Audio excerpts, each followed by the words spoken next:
Bismillahirrahmanirrahim. Assalamualaikum warahmatullahi wabarakatuh.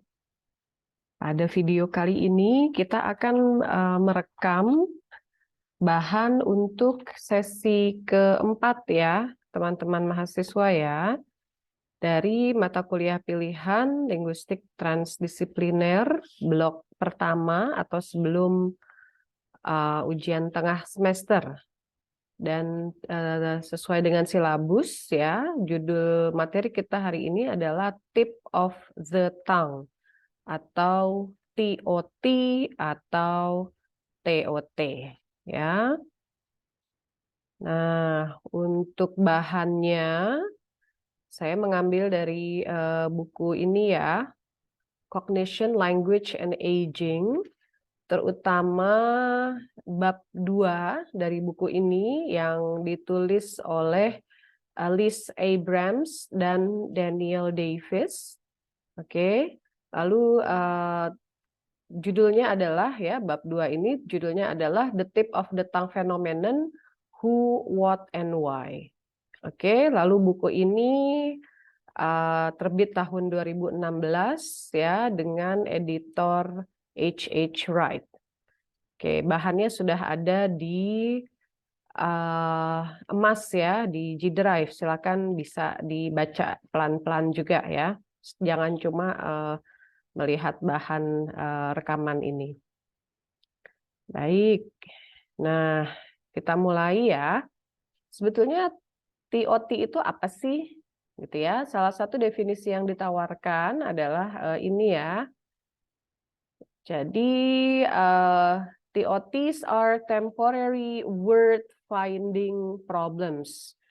Ya, jadi adalah kesulitan mencari kata ya yang terjadi secara sementara. Ya, jadi besar kemungkinan katanya akan ditemukan ya, tapi untuk beberapa waktu terjadi masalah ya, word finding problems. Kita mau ngomong apa ya, kita mau memproduksi kata apa, tapi kemudian nggak ketemu begitu ya. Kita tidak bisa menemukan kata yang kita cari tersebut. Nah, ini ya, characterized by an inability to retrieve a word at an intended time. Oke, despite a strong feeling, mohon maaf, despite a strong feeling of knowing the word. Ya, jadi yang menarik ini, ya, jadi kita tahu bahwa kita tahu kata itu, gitu ya. Kita punya kata itu di dalam leksikon kita, ya, di dalam kosakata kita. Tapi waktu kita ingin mengutarakan kata tersebut, ya, at an intended time, ya, tidak bisa diujarkan, ya, nggak keluar. Apa sih, gitu ya. Itu loh, gitu ya. Tapi nggak bisa keluar. Ya, jadi itu namanya TOT. Baik. Nah, jadi penyebabnya ya di awal bab kita ya disebutkan bahwa ini ya. Jadi ada yang menyebutkan bahwa penyebab terjadinya TOT adalah inhibition. Ya, inhibition. Jadi ada kita bisa mengakses ya, atau ada kata yang lebih dahulu muncul ya, a more accessible alternative word coming to mind first. Ya, jadi kita mau cari kata apa, tapi jadi kata A misalnya, tapi ada kata B yang duluan muncul.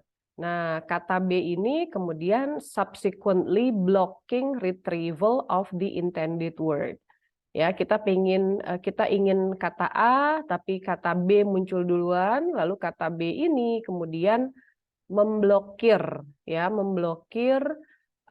panggilan ya atau kesuksesan pemanggilan kata yang A tadi ya yang sebetulnya diinginkan. Nah, penjelasan yang lain ya untuk penyebabnya yang kedua adalah a breakdown between lexical selection and phonological encoding, where lemma selection was completed successfully, but phonological encoding of the lemma was not. Ya, kita ingat materi sebelumnya ya teman-teman ya untuk ujaran atau produksi ya, produksi kata dan kalimat.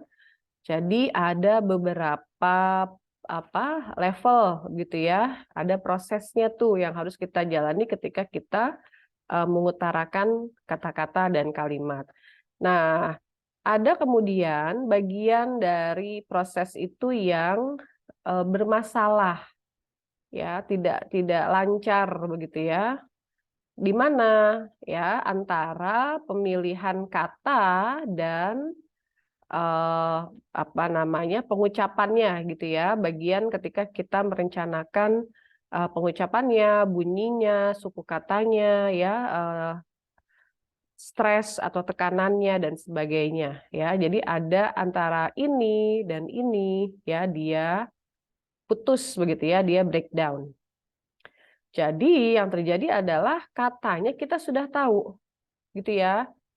Katanya sebetulnya kita sudah tahu ya, tapi pelafalannya atau pengujarannya ya itu bisa sama sekali tidak sukses atau sebagian ya, hanya sebagian dari bunyi yang bisa kita akses gitu ya. Jadi misalnya kita bisa mengatakan beberapa bunyinya ya, bunyi awalnya apa, bunyi akhirnya apa ya, atau mungkin episode yang di mana kita atau kejadian di mana kita mendengar kata itu.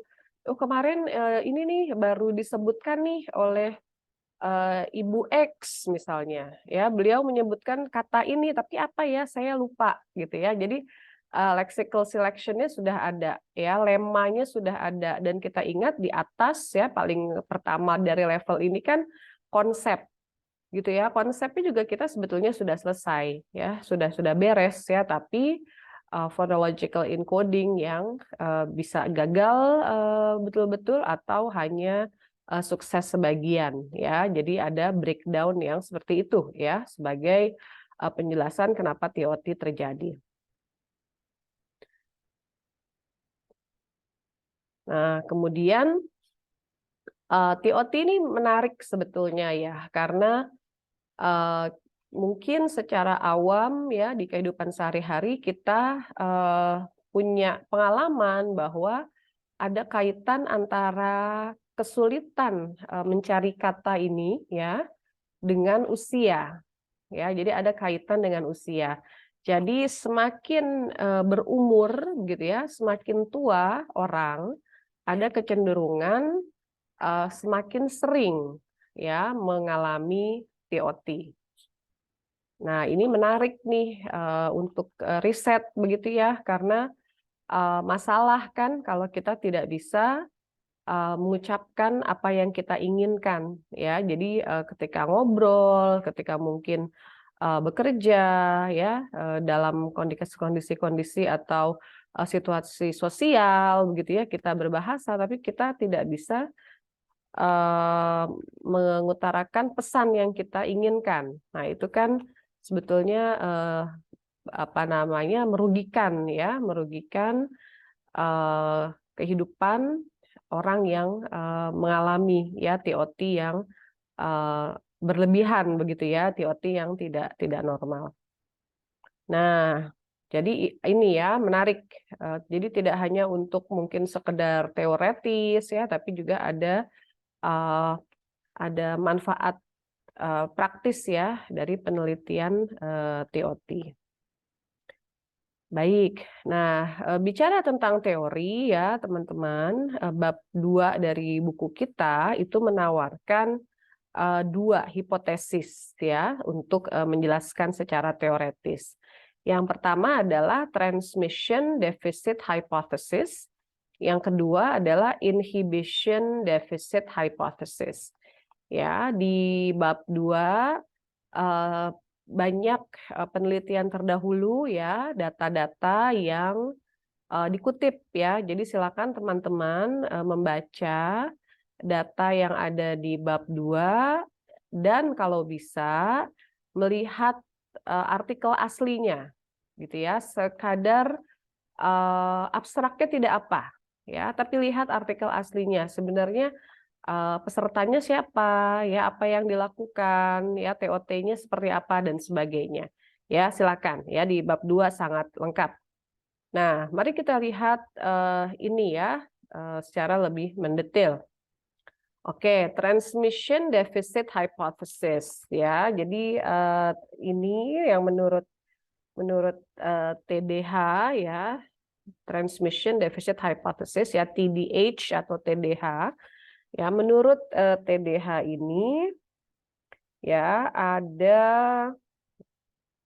ada tiga, ya, ada tiga alasan, ya, ada tiga hal yang menyebabkan masalah dalam transmisi yang kemudian, ya, kita bayangkan transmisi ini seperti sinyal, begitu ya, sinyal dari konsep, ya, dari level pertama sampai level terakhir, ya, sampai orang bisa mengucapkan kata yang diinginkan. Nah, aliran ini bisa bermasalah gitu ya ketika misalnya kita membutuhkan kata, ya, kata yang jarang kita pakai gitu ya, jarang kita pakai secara pribadi atau jarang dipakai secara umum gitu ya. Jadi banyak penelitian psikolinguistik, ya, yang terkait dengan korpus, ya, yang mencoba memetakan kata-kata, ya, dan seberapa sering mereka muncul di kehidupan sehari-hari. Ya, jadi korpusnya ini bisa korpus tertulis, ya, seperti buku, koran, tapi juga bisa korpus lisan, ya, seperti percakapan penutur jati, ya, antara penutur jati. Nah, itu yang kita mencari frekuensi secara umum, ya. Jadi banyak, ya, banyak kita bisa akses online, ya, data banks, begitu ya, bank data yang memberi daftar frekuensi kata. Nah, secara umum, ya, kalau kita lihat kata-kata dengan frekuensi yang rendah, ya, kata-kata yang jarang muncul di korpus-korpus tersebut, ya, itu kemudian akan susah, ya, untuk diingat dan akan susah untuk diucapkan. Jadi semakin kecil, ya, frekuensinya atau semakin jarang kata tersebut dipakai, ya, semakin berpotensi, ya, TOT semakin potensi terjadinya TOT semakin tinggi, gitu ya. Nah, faktor lainnya, ya, yang bisa membuat transmission ini bermasalah, begitu ya, mengalirnya tadi, ya, dari konsep ke pengucapan, itu adalah non-recent use. Ya, jadi kata-kata yang tidak dipakai dalam waktu yang sekarang, begitu ya. Jadi kata-kata yang sudah berbulan-bulan, bertahun-tahun tidak dipakai, ya, sehingga kita lupa, gitu ya, dan susah, ya, susah mencari. Nah, di sini di buku kita, ya, di bab 2 ini ada penjelasan yang menarik mengenai nama, ya, teman-teman, ya. Dan ini non recent use ini kalau tidak salah ada contohnya juga nama, ya, nama yang kita kenal orang ini sudah lama, begitu ya, sudah dulu, lalu kita mau ingat namanya menjadi susah. Ya, siapa ya namanya, lalu terjadi TOT. Nah, nama ini, ya, menurut bab 2, nama memang merupakan satu jenis kata yang unik, ya, karena tidak banyak petunjuk semantis, ya. Jadi kita harus hafal, ya, dan hafalnya itu harus satu persatu. Nah, satu persatunya itu kemudian, ya, kalau kita bayangkan semakin banyak informasi makna, ya, atau informasi semantis, apa namanya, katakanlah kekuatannya ya, kekuatan jaringan itu semakin besar ya, semakin kuat. Nah, kalau nama itu semantisnya tidak banyak ya, tidak banyak informasi. Jadi misalnya ada yang namanya siapa? Lydia ya, Lydia itu siapa? Nanti ada lagi yang namanya mungkin siapa? Syarif begitu ya, laki-laki. Beda lagi ya, kita harus hafalkan satu-satu sehingga kekuatan jaringan untuk Lydia, kekuatan untuk jaringan untuk Syarif ya, nama orang itu relatif lebih lemah daripada kekuatan jaringan-jaringan untuk kata-kata yang bukan ya, yang bukan nama orang. Ya, dan jadi kalau kita mau kemudian mengingat kata atau nama teman waktu kita SD misalnya sudah lama sekali ya, nama orang ya dan non recent use gitu ya yang lama tidak dipakai. Nah, ini menjadi lebih rentan ya, lebih rentan untuk terjadi TOT. Nah, transmission ini kemudian juga bermasalah ya atau dipengaruhi secara negatif oleh proses penuaan yang normal. Nah, jadi ketika usia kita bertambah ya, sistem produksi bahasa kita itu menjadi tidak efisien ya, menjadi berkurang efisiensinya. Sehingga kekuatan jaringan-jaringan tadi dan hubungan antara level-level proses produksi bahasa itu melemah gitu ya. Nah, karena ini melemah, kemudian dihipotesiskan ya ini kemudian rentan kepada kejadian TOT gitu, karena memang juga secara neurolinguistik ya, secara neurologis di bab 2 kita juga baca bahwa semakin berumur kita ya, itu kemudian terjadi penuaan ya, terjadi perubahan di otak ya. Jadi bagian-bagian otak yang bertanggung jawab kepada phonological encoding ya itu menua begitu ya, menjadi tidak efisien ya, menjadi lemah ya, sehingga kemudian terjadilah ya orang yang lebih tua kemudian lebih rentan mengalami TOT ya. Jadi ada penjelasan neurologisnya ya, tidak hanya psikologis atau psikolinguistik. Nah, ini transmission deficit hypothesis. Nah, kalau yang satu lagi ya teman-teman, ini sama ya, tapi di sini atau sebentar, mungkin saya salah ya, boleh dicek lagi ya. Ini jangan-jangan saya copy paste tapi lupa dihapus nih, mohon maaf ya. Yang normal aging process ya, apakah ini bagian dari inhibition deficit hypothesis ya? Saya akan tanya nanti di kelas ya, untuk lihat apakah teman-teman mengecek ya. Nah, tapi saya yakin yang dua ini betul ya, adalah penjelasan inhibition deficit hypothesis ya, kenapa TOT bisa terjadi. Nah, intinya inhibition deficit hypothesis menyatakan bahwa manusia itu ya secara kognitif mempunyai kemampuan untuk fokus gitu ya, untuk tidak menghiraukan unnecessary or distracting information. Ya, jadi ketika kita mau cari kata tertentu ya kita fokus di situ gitu ya. Nah, tapi kan kita tahu di dalam proses produksi bahasa ya, kata-kata yang bunyinya mirip gitu ya atau konsepnya mirip itu saling bersaing ya untuk dipilih. Nah, jadi kita harus bisa fokus nih, oh saya mau cari nama orang ya,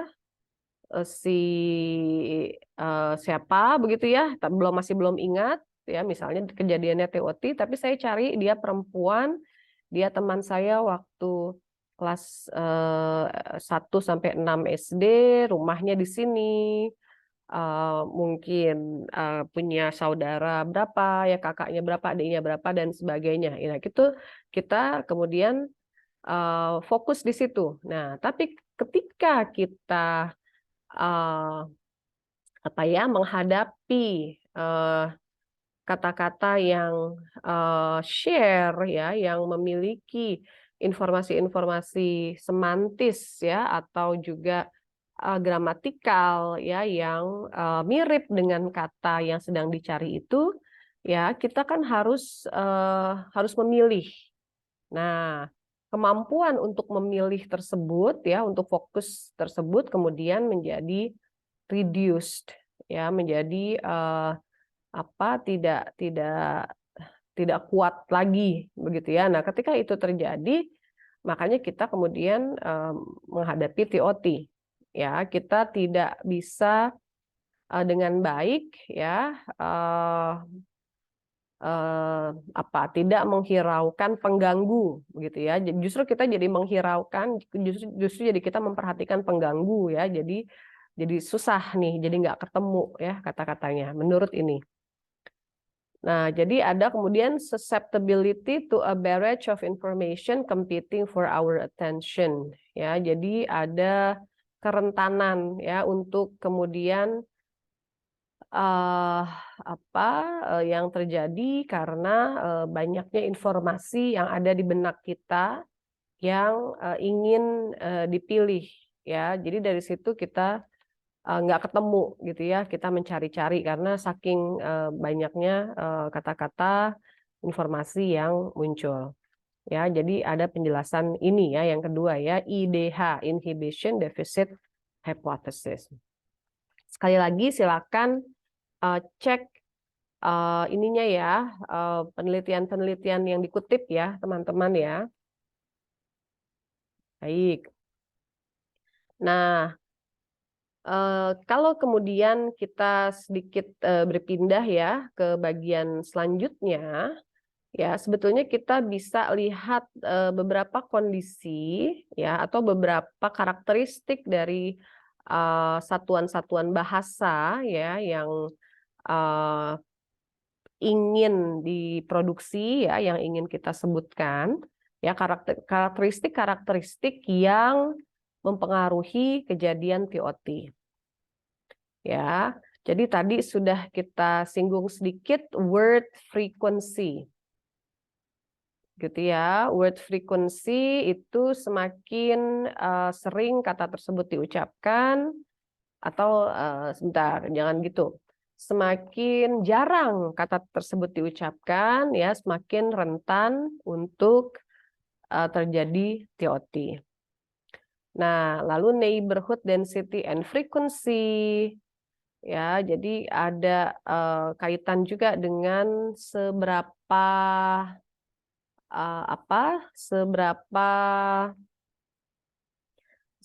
banyak ya kata yang ada di dalam konsep itu, atau di dalam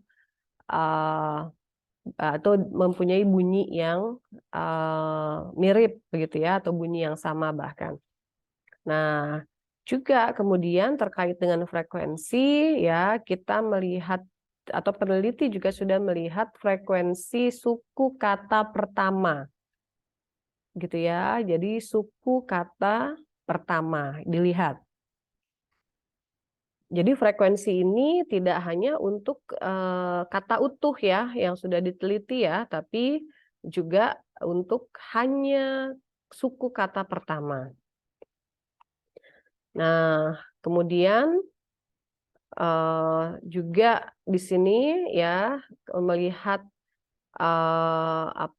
seberapa sering TOT ketika ada kata sebelumnya yang diucapkan, gitu ya. Jadi misalnya mencari kata apa ya yang tadi ya yang jarang diucapkan. Lalu sebelum kata X itu ya, sebelum kata X kita mengucapkan kata Y yang bunyinya mirip, atau kata Y yang maknanya mirip begitu ya. Jadi hal-hal ini mempengaruhi juga kejadian TOT ya, membuat semakin rentan atau tidak.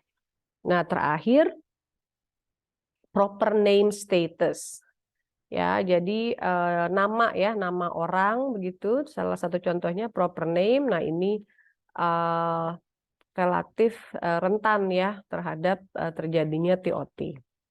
Nah, jadi ini ya ada faktor-faktor yang mempengaruhi kejadian TOT yang apa namanya menjadi semacam penyebab ya, menjadi semacam pendorong ya. Jadi kalau kata-katanya kita sering pakai ya biasanya lebih tahan ya kepada TOT. Kita ingat ya, kalau kita sering pakai kita lebih ingat, kita lebih mudah melafalkannya atau memproduksinya gitu ya. Tapi kalau misalnya jarang disebutkan akan lebih bermasalah.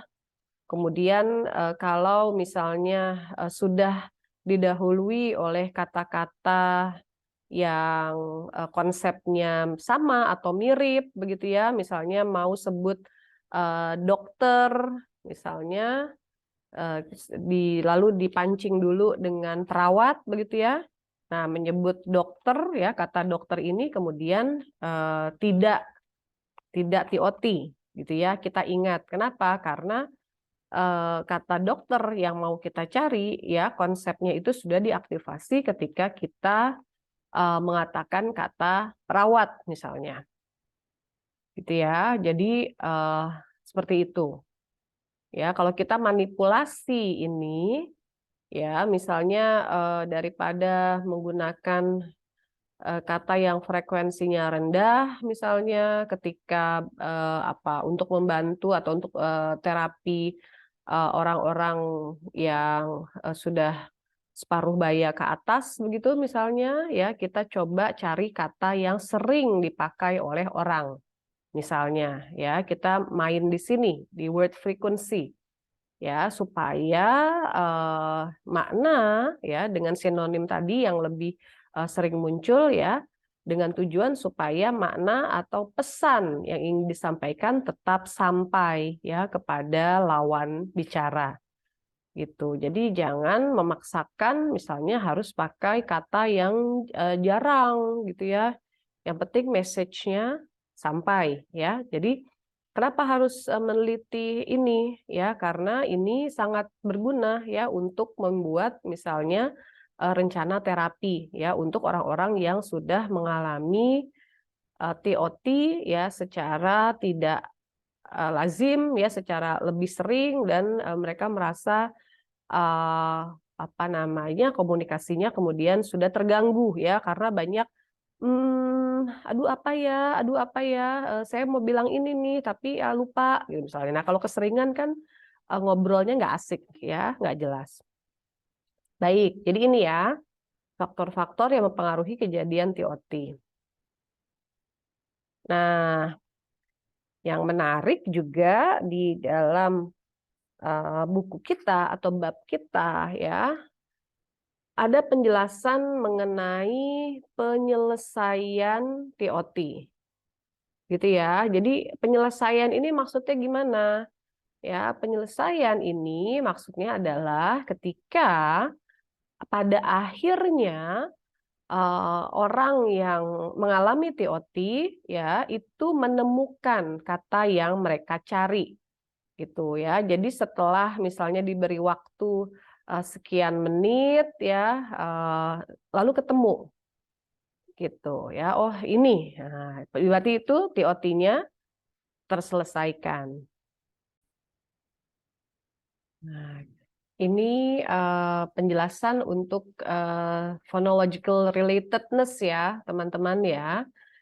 Nah, jadi misalnya di dalam suatu konteks eksperimen ya, peserta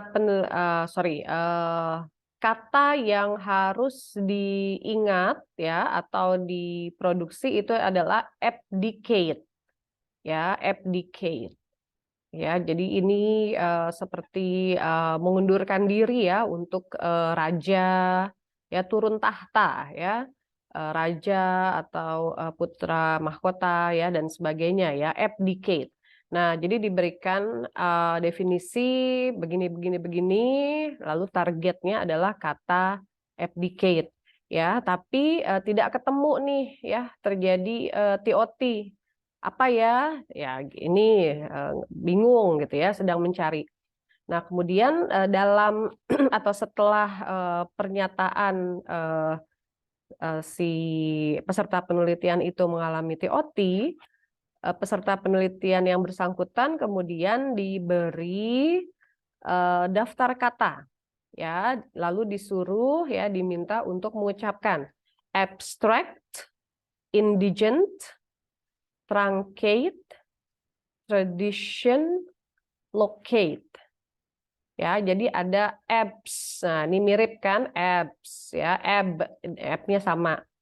Kemudian D, ya D-nya ada FD. Nah, ini indigent. Lalu truncate, ya Kate-nya juga sama. Lalu ada ada D, ya D, balik lagi sama lagi bunyinya. Lalu locate sama lagi akhirannya gitu ya.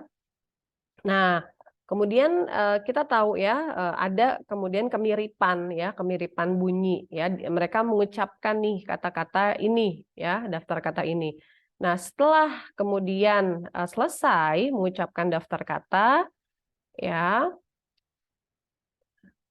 dibanding kalau mereka mengucapkan kata-kata yang bunyinya tidak ada kemiripan gitu ya dengan abdicate ini. Ya, kita lihat perbandingannya, ternyata kata-kata yang memiliki bunyi yang mirip ini itu memancing ya atau menghasilkan more TOT resolution. Gitu ya. Kalau orang diminta untuk mengatakan kata-kata yang bunyinya mirip dengan target ya, mereka akan lebih seringnya gitu ya, mereka akan dapat mengucapkan target ya. Jadi TOT-nya selesai. Nah, jadi habis setelah mengatakan abstract, indigent, truncate, tradition, locate. Nah, ingat ya, ketemu tuh kata abdicate ya, misalnya. Ya, jadi ada hasil penelitian seperti ini. Ya, dan silakan teman-teman baca yang sebelumnya juga ya, halaman sebelumnya untuk melihat bagaimana kemudian phonological relatedness ini berkelindan dengan grammatical class dan kemudian juga berkelindan dengan first syllable frequency gitu, karena ternyata ya misalnya kalau misalnya oke dia phonologically related tapi grammatical class-nya sama dengan target ya, ternyata kejadiannya seperti apa ya. Silakan teman-teman lihat di bukunya ya, di bab 2 ya. Nah, karena ternyata mungkin kalau teman-teman mau membantu siapa ya, mungkin ada mungkin orang tua ya atau paman, bibi, kakek nenek ya dan sebagainya, membantu mereka beliau-beliau ini untuk mengingat gitu ya kata yang sulit diucapkan, lalu teman-teman tahu sebetulnya kata itu apa begitu ya. Nah, membantunya ini ilmunya di sini ya, pendampingannya di sini ilmunya. Jadi harus pancing dengan kata-kata yang seperti apa, gitu ya, yang bunyinya seperti apa, yang kelas gramatikalnya seperti apa, dan yang keseringan muncul ya, kemunculannya itu seringnya seperti apa, ya bisa kita pikirkan seperti itu, ya supaya penyelesaiannya ya itu menjadi lebih cepat, ya lebih sukses dan kemudian mudah-mudahan membantu juga kesuksesan dalam berkomunikasi. Gitu ya. Nah, jadi tadi ya secara singkat kita sudah melihat ya teman-teman ya beberapa bahan yang penting ya untuk tip of the tongue, dan ini sekali lagi sangat berguna ya, tidak hanya secara teoretis ya, tapi juga secara praktis ya, karena sebetulnya banyak masalah-masalah atau katakanlah penyakit ya terkait dengan memori ya, terkait dengan ingatan yang ditandai oleh ya, pada awalnya ditandai oleh kesulitan mencari kata ya, sehingga kelihatannya adalah sering mengalami TOT gitu ya, mengalami TOT ini. Nah, jadi kalau memang ada keluarga kita yang demikian dan kemudian sudah mengganggu untuk kehidupan sehari-hari, ya sebetulnya tidak harus menunggu sampai terganggu ya. Bisa dari awal sudah kita perhatikan dan kita dampingi ya untuk menguatkan jaringan tadi ya, balik lagi ke model pemrosesan atau produksi bahasa ya, modelnya tadi ya, kita coba menguatkan dengan pendampingan ya yang sangat-sangat berdasarkan pada ilmu dari psikolinguistik. Ya, jadi sesi ini sangat-sangat berkaitan dengan sesi produksi kata dan kalimat ya, teman-teman ya. Mohon bahannya bisa dibaca kembali, lalu juga dicoba dikaitkan ya materi yang produksi kata dan kalimat dan materi tip of the tongue ini.